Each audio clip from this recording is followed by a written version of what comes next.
하나님께서 이사야 53장을 시작하시면서 우리에게 이렇게 선포하십니다. 우리가 전한 것을 누가 믿었느냐? 내가 역사 가운데 행한 구원을 행하겠다 하며 선포한 전한 소식을 누가 붙잡고 누가 믿고 있느냐? 그러면서 여호와의 팔이 누구에게 나타났냐? 그동안에 이 세상을 구원할 만한 일이라고 너희들은 어떻게 알고 있느냐? 나의 강한 팔, 나의 구원의 팔, 나의 모든 것들을 회복시키는 그 생명의 팔이, 전능자의 팔이 누구에게 나타났다고 생각하느냐라고 물으십니다. 그러면서 오늘 본문 이렇게 시작하죠. 하나님의 권능의 팔이 나타난 사람, 그는 주 앞에서 자라나기를 연한 순 같고, 하나님의 이 강한 팔, 구원의 팔, 전능의 팔, 생명과 치유의 팔이, 우리는 인간들은 그렇게 생각합니다. 그 메시아가 오려면 강한 용사가 나타나야 한다. 강한 지도력이 있어야 한다. 강한 지혜와 강한 능력을 소유한 강한 용사를 통하여서 여호와의 팔이 등장할 거라고 사람들은 생각을 합니다. 그러나 하나님의 생각은 달랐다는 것이죠. 하나님께서 하나님의 강한 팔, 모든 것들을 회복시키시는 그 강한 팔이 등장하는 그 메시아는 2절에 주 앞에서 자라나기를 연한 순 같다, 연한 순같이 성장하였다 말합니다. 연한 순은 오늘날 우리 이렇게 봄에 지금 이제 막 가지에 깃들고 있는 푸릇푸릇한 연한 순들, 이제 막 피어나는 순들을 의미할 수 있습니다. 연한 순들은 지나가다가 옷깃만 스쳐도 부딪히면 떨어지는 거죠. 그것이 주는 표징은 약하다는 겁니다. 약하다는 거죠. 메시아라고 생각할 만한 것이 거의 없어 보이는, 너무너무 연약한, 사람들의 기대와는 정반대의 그 하나님의 메시아가 이 땅에 들어온다는 겁니다. 강하지 않다는 거죠. 너무나 약해 보입니다. 그래서 사람들이 의지할 만하지 않다고 생각하는 거죠. 믿을 수 없다고 생각을 하는 겁니다. 두 번째, 그는 주 앞에서 자라나기를 연한 순 같고 마른 땅에서 나온 뿌리 같아서 고운 모양도 없고 풍채도 없은즉. 마른 땅에서 튀어나온 뿌리, 여러분, 말라버렸습니다. 땅이 말라버렸어요. 땅이 쩍쩍 갈라지니까 온 세상이 완전히 비틀어지는 겁니다.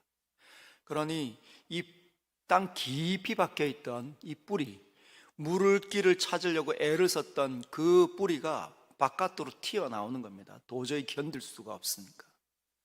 근데 그 모습이 메시아의 모습으로 온다는 겁니다.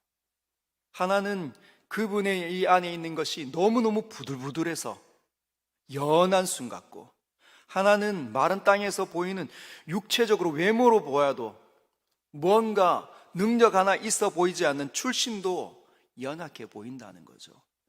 마가복음 6장 2절에서 4절까지의 이 내용을 보면 이렇게 되어져 있습니다.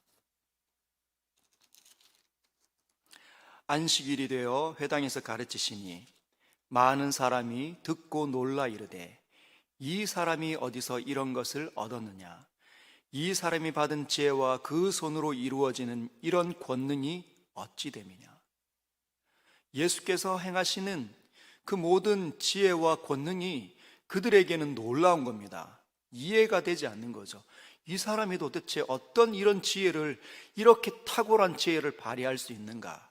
그리고 어떻게 이렇게 손만 대면 모든 질병이 떠나갈 수 있는가? 그는 어떻게 생명을 가지고 사람들을 고쳐내고 있는가? 그러면서 3절에 이 사람이 마리아의 아들 목수가 아니냐? 우리가 아는 마리아, 우리가 알고 있는 이 마리아, 그냥 어디 시골의 아낙네와 같은 그 마리아의 몸에서 태어난 저 목수, 그가 하고 있는 일이 대단한 일이 아닙니다. 관리가 아닙니다. 랍비가 아닙니다. 목수가 아니냐. 근데 목수인 그가 어떻게 이렇게 놀라운 지혜를 발휘할 수 있는가? 야고보와 요셉과 유다와 시몬의 형제가 아니냐. 그의 형제들을 우리가 알고 있는데 그 너희들이 우리와 함께 있지 아니하냐. 형제들이 있다는 거예요, 예수에게. 그래서 믿을 수 없다는 거죠. 여러분, 사람들은 예수님을 향하여 믿음을 쉽게 갖기가 어렵습니다. 부정적인 시각으로 대하는 거죠. 부정적인 시각으로 대하는 겁니다.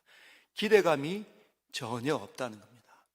하나님께서 노아를 통해 이 세상을 심판하실 때 노아를 통해서 이 세상에 하나님의 심판을 경고를 하셨습니다. 그러나 모든 사람, 그 듣는 소식을 듣는 모든 사람들은 기대감이 제로였다는 거예요. 아무도 기대하지 않았다는 겁니다. 설마 저 노아에게, 저 어리석고 미련한 저 노인, 저 영감쟁이, 이렇게 생각을 하는 거죠. 그래서 어쩌면은 메시아가 이 땅에 볼품없이 와서 이 세상을 위하여 죽었기 때문에 사람들은 그것을 받아들이려고 하지 않을 수도 있습니다. 그와 동시에 저와 여러분들은 믿음이 있어 그 예수님을 붙잡았지만 우리 모두가 던지는 메시지도 어쩌면 우리 때문에 하나님의 이 메시지를 듣지 않으려고 할 수도 있다는 거죠. 저가 누구인데 뭐 하나 잘난 것도 없고, 이 복음을 전하는 저 사람이 무슨 잘난 게 있고, 학벌이 그리고 실력이 뭘 잘난 게 있어가지고 복음을 전하는가? 여러분, 이 복음은 신비로운 겁니다. 신비로운 겁니다. 전도에 미련한 것이죠. 세상에게는 감춰져 있는 겁니다. 그러나 열린 자들에게는 귀하고 복된 것으로 받아들여지게 되어져 있다는 겁니다.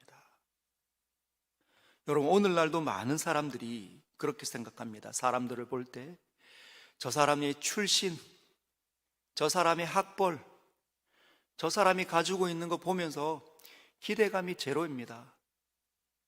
대학을 변변치 않은 곳에 나오면 과연 신랑감으로 만족하나? 우리를 이끌 만한 지도자로 볼 수 있는가? 수많은 이야기들을 하죠. 의심을 하고 부정적인 이야기들을 던집니다. 그러면서 사람들 안에 있는 이 의심이 얼마나 빨리 발휘를 하는지, 오늘날도 하나님이 나와 함께 하신다면 이럴 수 있을까? 하나님이 나와 함께 하신다면 나에게 이런 고난이 있을까? 눈이 가려졌기 때문에, 보이지 않기 때문에 늘 떠드는 자신의 이 믿음 없음을 보지 못하고 하나님을 탓하는 사람 내의 어리석음을 볼 수 있습니다. 사랑하는 성도 여러분, 그분이 왜 연약한 모습으로 오셨을까요? 첫 번째는 비밀스럽게, 아무도 눈치채지 못하게 이 세상에 구원하는 하나님의 신비로 오셨기 때문입니다. 가장 약하게 오셨지만, 말구에 태어나는 순간부터 가장 약하게, 가장 비참한 상태로 보여지지만 그분은 그 누구보다도 존귀하고, 사람들은 주목하지 않았지만 하나님께서는 주목하셨고 천군과 천사는 찬양을 드렸습니다. 그리고 그분이 일하시는 그 모든 걸 통해 모든 것들이 만족하고 모든 것들이 회복되는, 치유되는 놀라운 일이 거기서 진정한 샬롬이 예수 그리스도를 통하여 나타난다는 거죠. 만약에 영광스럽게 왔다면 대적자 마귀가 끝도 없이 아마 해방하려 했을 겁니다. 그러나 아무도 눈치채지 못하는 신비로운 방법으로 그렇게 오시는 것이죠. 두 번째는 비밀스럽게, 신비롭게 모든 것들을 만족하는 그 약함으로 오셨지만, 두 번째는 그분이 그 약함으로 오셨기 때문에 우리의 연약함을 다 아시는 분이시라는 겁니다.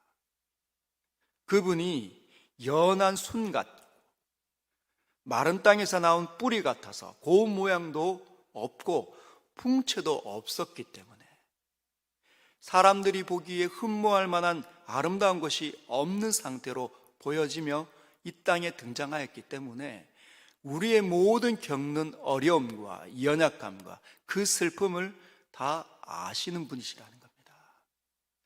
그분이 우리의 참된 목자가 되실 수 있다는 거죠. 내가 당하는 이 억울함, 내가 당하는 이 비참함, 내가 당하는 이 외로움, 우리 예수님이 당하는 비참함과 고난과 외로움에 견딜 수 있을 것 같습니까? 아니겠죠. 그분이 그 당하는 비참함, 영광스러운 분이 비참한 상태로 오셔서 당하는 그 모든 수모와 수치와 희롱과 모멸을 당하셨기 때문에 이 땅에서 경험하는 우리의 모든 고난, 그 모든 것들을 다 아시고 우리를 이해하시고 우리에 다가오시고 우리에게 손 내밀어 주시고 우리를 위로하여 주실 수 있는 분이시라는 겁니다. 오늘 이 새벽에 이 세상에 감춰져 있는 이 신비로움, 우리가 전한 것을 도대체 누가 믿었느냐? 여호와의 이 강한 팔이 누구에게서 나타났다고 너희는 생각하느냐? 내가 보는 이 참된 메시아, 나의 영원한 아들, 사랑하는 아들을 너희는 보고 있느냐? 너희에게 그는 누구냐라고 물으신다면 오늘 여러분은 어떻게 대답을 하시겠습니까? 그와 어떤 관계를 지금 맺고 있고 그분이 어떻게 내 자신에게 들어와 먹고 마시고 있는지 오늘 하루 주님께 답을 드리시길 부탁드립니다. 오늘 말씀 여러분 잘 기억해 보십시오. 나도 약하고 주님도 약한데 주님이 나와 멀리 있다 생각하지 마십시오. 믿음이 허락되어졌기에 가장 가까이, 가장 깊은 내면 속에서 우리를 친히 만나고 싶어 하신다는 것을 꼭 기억하시길 바랍니다.